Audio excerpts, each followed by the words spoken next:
Salut, je me présente, je m'appelle Geneviève Laflamme, je suis MMM, donc Managing Market Mentor ou mentor de marché gestionnaire. Je suis avec Monat depuis juillet 2020 et j'ai pu prendre ma retraite de la police il y a...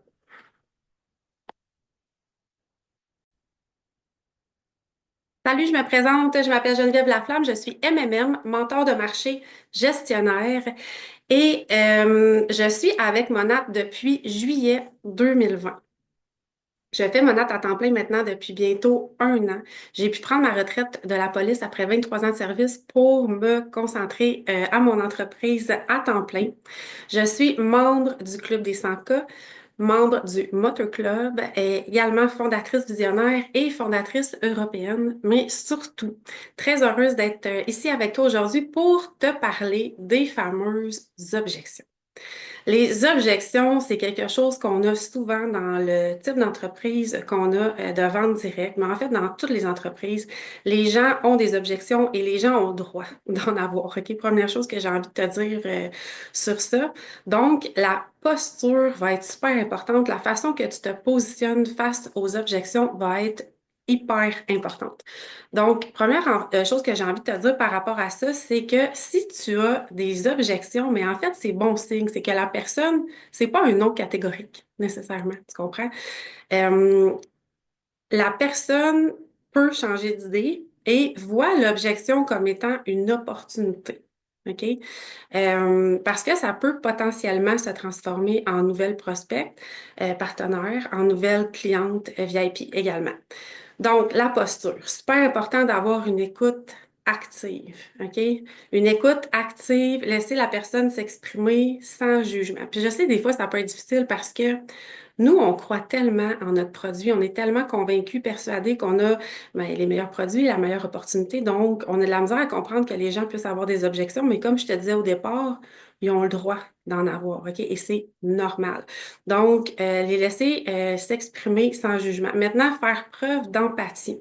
Faire preuve d'empathie, c'est être capable de se mettre à la place de la personne. Être capable de pas minimiser l'objection qu'elle a, OK? Parce que pour nous, ça peut être banal, ça peut sembler banal, mais pour elle, c'est important, elle nous en parle. Connaître ton offre. Connaître ton offre parce que c'est si tu connais bien ton offre que tu vas être capable de bien contrer ces objections-là. Donc, hyper important. Garder une posture très positive, OK? Ne pas voir l'objection comme un rejet ou comme une forme d'agression. Puis l'agression, je le mets vraiment entre guillemets, là, euh, parce que, tu sais, quand les gens nous disent oui, mais, ou sont pas certains, mais oui, on peut se sentir sur la défensive, mais non, il faut garder une attitude positive. S'adapter et faire preuve de flexibilité, tu sais, pas avoir des réponses toutes construites d'avance. Vraiment s'adapter, faire preuve de flexibilité, ça veut dire de s'adapter, de personnaliser notre réponse selon ce que la personne te dit, te mentionne, OK? Parce que chaque objection est différente, chaque prospect, client, partenaire est différent, donc c'est important de s'adapter à ce qu'il va te dire. Traitement des objections, je te parlais tantôt d'une écoute active, mais c'est vraiment une écoute sans interruption. OK? Parce que la personne peut avoir plusieurs objections et de l'écouter sans interruption va faire en sorte que tu vas mieux comprendre aussi son objection. Je te propose aussi de reformuler. Tu peux utiliser le si je comprends bien, tu trouves ça trop cher parce que, par exemple. Ou si je comprends bien, tu as peur de manquer de temps. Si je comprends bien, tu sais, si je comprends bien, c'est quelque chose qui s'applique à toute forme d'objection. OK? Euh, Quand tantôt je te disais de faire preuve d'empathie, on utilise là, je comprends parfaitement que. Je comprends parfaitement que en ce moment, tu as peur de manquer de temps. Je comprends parfaitement que l'utilisation de nouveaux produits peut t'inquiéter, par exemple.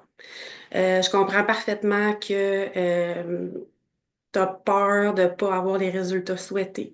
Ou je comprends parfaitement, tu sais, ça s'applique à toutes sortes d'objections. Et je t'invite aussi à parler à ce moment-là d'un exemple personnel ou d'un exemple d'une cliente ou d'une partenaire.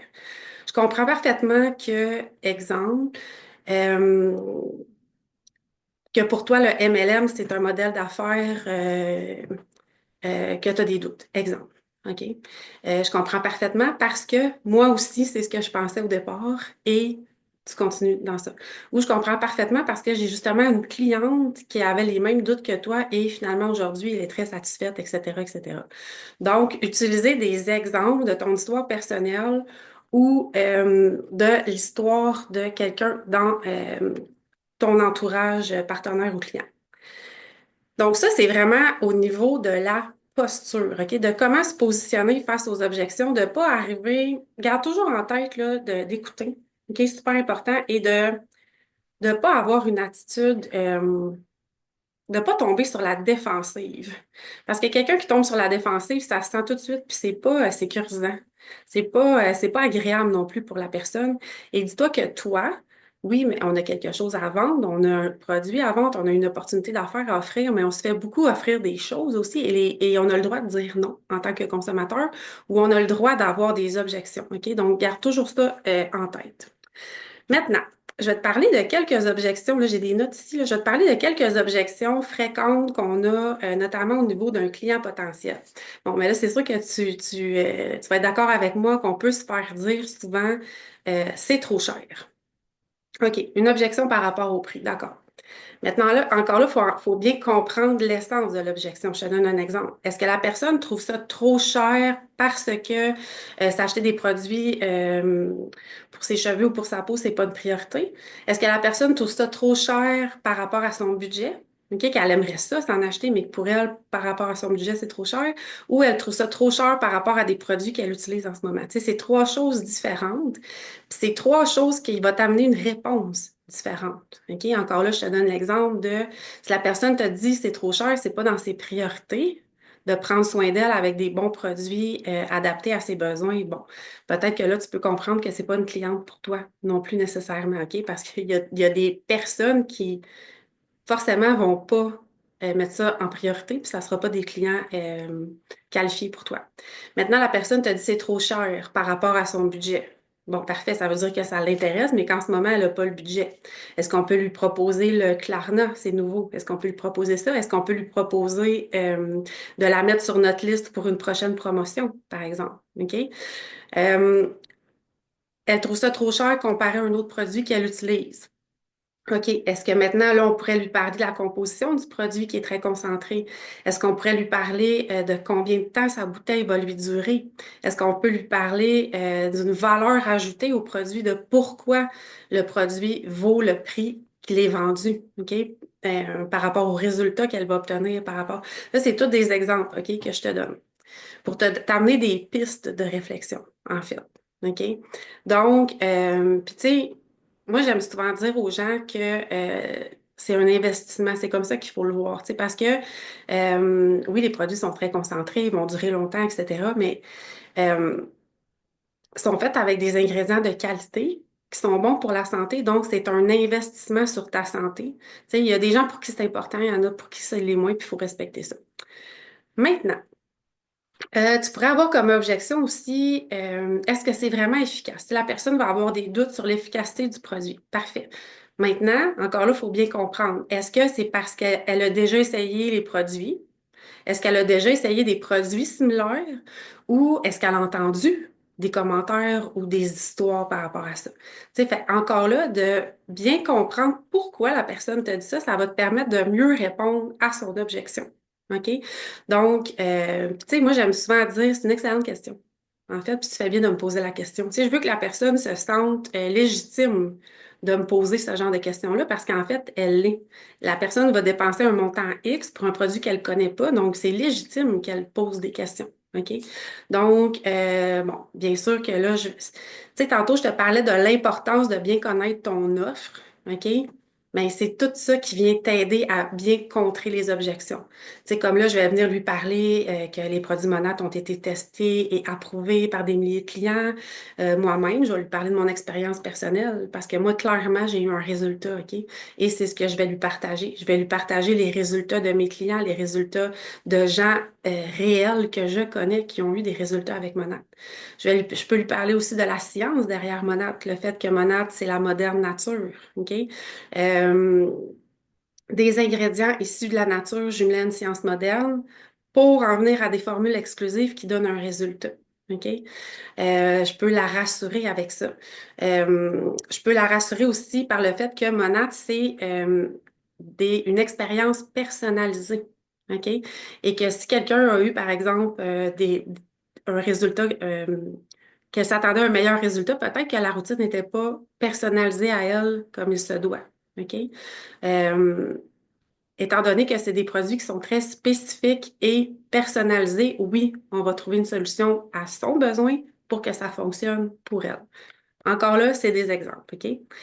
Maintenant, je ne veux pas essayer quelque chose de nouveau, j'ai déjà mes produits. Bon, moi, c'est une objection que j'ai déjà eue. Bon, parfait. Mais en même temps, la personne, si elle est là en train de me parler, clairement, c'est parce qu'elle n'est peut-être pas satisfaite à 100% des produits qu'elle a. Donc, elle a un intérêt, OK? Euh, Tu sais, je vais l'inviter à tester par avoir par elle-même. Je vais avoir l'argument du 30 jours de garantie, OK? Encore là, quand je te parlais de bien connaître ton offre. Donc, ça peut être aussi, j'ai pas de problème particulier avec ma peau, avec mes cheveux. D'accord, parfait. Effectivement, pas obligé hein, d'avoir une problématique de perte de cheveux. Quelqu'un qui a de magnifiques cheveux peut décider d'utiliser Monat pour qu'ils soient encore plus magnifiques ou pour y aller aussi en prévention, parce qu'on est dans le anti-âge. Encore de là, l'importance de bien connaître ton offre. Maintenant, objection partenaire. Ça, c'était des exemples d'objections clients. OK, il y en a d'autres, mais je pense que ça t'amène quand même sur des pistes de réflexion par rapport à ça. Maintenant, objection partenaire. Le prix. OK, le prix revient encore là. Même chose. OK, est-ce que c'est pas adapté à son budget? On peut lui offrir le Klarna, on peut lui offrir d'attendre peut-être une prochaine promo. Tu sais, il y a des choses qu'on peut lui offrir par rapport à ça. Euh, mais moi, ce que j'aime dire aux gens, t'as pas d'argent. Clairement, ben, c'est parce que tu as un souci financier peut-être. Tu sais, je vais essayer de voir avec elle, avec beaucoup de respect, bien sûr, qu'est-ce qui fait qu'elle me dit ça. Parce que Monat, on le sait tout, hein, on est dans l'entreprise, te permet de faire de l'argent. OK? Donc, puis on vend pas du rêve. C'est super important de ne pas tomber dans ce piège-là. On vend pas du rêve, OK? Mais quelqu'un qui est prêt à s'investir dans l'entreprise et qui a un pourquoi puissant, oui, va aller faire de l'argent dans l'entreprise. Donc, tu n'as pas d'argent en ce moment pour acheter la trousse, mais justement, tu vas pouvoir en faire avec ça. Et moi, je suis là pour t'aider à rentabiliser ton achat. OK? Parce qu'on sait tout en plus avec le nouveau Power Start que quelqu'un qui achète une trousse maintenant va rentabiliser sa trousse en peu de temps. On est d'accord sur ça. Donc, c'est vraiment de venir rassurer la personne sur ça, de venir essayer de trouver une solution avec elle de comment elle pourrait se mettre de l'argent de côté, par exemple, pour venir acheter sa trousse ou quelle forme de paiement elle pourrait utiliser. OK? Parce que si la personne te dit j'ai pas d'argent, c'est pas parce qu'elle n'est pas intéressée. OK? C'est parce que elle voit ça comme un montant à débourser sur le moment, puis elle les a pas nécessairement, mais on sait très bien, nous on le sait, que ça va l'aider, c'est de trouver les bons mots. Maintenant, j'ai pas le temps. J'ai pas le temps. Moi, quand quelqu'un me dit j'ai pas le temps, je lui réponds moi non plus. OK? Parce que du temps, personne n'en a, dans le sens que on a toutes 24 heures dans une journée. OK? Le temps, c'est pas quelque chose qu'on a, c'est quelque chose qu'on prend. C'est quelque chose qu'on prend pour ce qu'on priorise. Parce que j'étais la première à dire, même avant d'avoir des enfants, j'ai pas le temps, j'ai pas le temps, j'ai pas le temps. Mais on s'entend que quand la vie change, puis tu comprends des choses, tu te rends compte que bon, j'en avais du temps finalement. Le temps, c'est pas quelque chose qu'on a, c'est quelque chose qu'on prend. OK? Quand quelqu'un me dit qu'elle n'a pas de temps, j'y réponds que moi non plus. Par contre, c'était important pour moi, donc j'ai priorisé ça et j'ai trouvé du temps pour le faire. Maintenant, tu sais, oui, c'est important de se mettre dans l'empathie. Oui, je comprends, on a toutes des journées bien remplies, tu sais. Lui donner un exemple de moi, mon parcours. Tu sais, quand j'ai commencé Monat, j'étais policière à temps plein à 40 heures semaine. J'ai trouvé le temps pour le faire parce que ça faisait partie de mes priorités. C'était devenu une passion pour moi. J'avais envie de me développer dans ça, donc j'ai trouvé le temps. OK? Euh, Puis essaie de voir aussi avec ta partenaire, ta future partenaire, pourquoi elle veut se lancer. C'est quoi son pourquoi? C'est quoi son besoin? Quand tu vas avoir trouvé son besoin, ça va être plus facile pour toi de voir à quel point c'est une priorité pour elle, puis de l'amener vers ces pistes de réflexion-là. OK? Parce qu'en fait, Monarch, là, on le sait, c'est pas une... oui, évidemment, c'est du temps. Encore là, on vend pas de rêve à personne. OK? C'est du temps. Chaque personne y met le temps qu'elle veut bien y mettre. On est d'accord sur ça. Les résultats viennent avec le temps qu'on y met. Mais surtout, moi, ce que j'aime dire, c'est que c'est une entreprise qu'on moule, OK, sur notre vie quotidienne et non le contraire. Parce que ma business me suit partout dans ma vie quotidienne. J'ai pas tassé nécessairement des choses de ma vie quotidienne pour faire mon art. Oui, j'ai tassé des choses qui étaient inutiles, comme écouter beaucoup trop la télé ou scroller sur mon téléphone pour rien. OK, ça, oui, j'ai tassé ça, mais la personne, elle va le comprendre par elle-même. Donc, c'est vraiment quand tu viens cerner son besoin, OK, ça va être plus facile pour toi de trouver des solutions à lui apporter au niveau du temps, parce qu'effectivement, personne n'en a du temps. C'est pas quelque chose qu'on a, c'est quelque chose qu'on prend, je te le répète. Maintenant, je connais personne qui voudrait acheter. Bon, ça, c'est la peur de tout le monde, là. Je connais personne qui voudrait acheter. OK. OK. Mais en fait, c'est que décide pas pour les autres. Moi, c'est ce que souvent je comprends. Je comprends. Parce que je me sentais comme ça, moi aussi, au début, quand j'ai commencé. OK? Maintenant, ce que j'ai appris, c'est que je décide pas pour les gens, je le propose. Si les gens en veulent, ils en veulent. S'ils en veulent pas, ils en veulent pas. Souvent, quand on commence, surtout, je connais personne qui veut acheter, mais on est qui pour savoir qui veut acheter, qui veut pas acheter. OK, on est d'accord sur ça. Donc, c'est de la rassurer, de comprendre que toi aussi, tu es passé par là et que des gens pour acheter ce type de produit-là, des gens qui ont besoin de cette opportunité-là, il y en a, puis il y en a dans son entourage aussi, puis elle va connecter avec des nouvelles personnes. La rassurer aussi au niveau du fait que nous, on est là pour l'aider à élargir son réseau. OK? C'est ça qu'elle va apprendre en faisant du marketing relationnel. C'est ça que, elle va être surprise de voir à quel point elle va avoir des gens en dehors de son cercle actuel. OK? On la rassure avec ça. Maintenant, je suis pas une vendeuse, mais ça donne bien, pas ça qu'on cherche. Puis encore là, moi, ce que je réponds, moi non plus. Moi non plus, je suis pas une vendeuse, OK? Puis vraiment pas. Moi, je le vois comme oui, bien sûr qu'on a un produit à vendre, puis on a une opportunité à proposer, OK?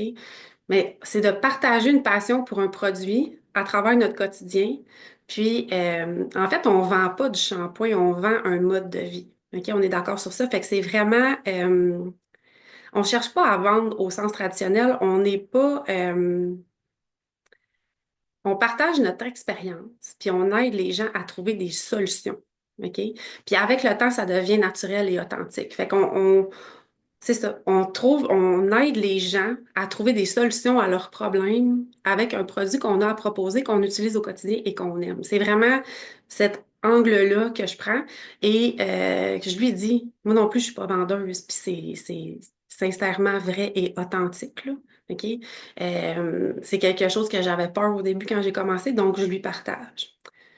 J'ai des personnes qui vont me dire, je sais pas par où commencer, j'ai peur d'échouer. Tu sais, on a tout ça. Encore là, je reviens au principe de partage ton expérience. Explique-lui, toi, comment tu te sentais au début, puis comment tu n'es plus la même personne aujourd'hui. OK?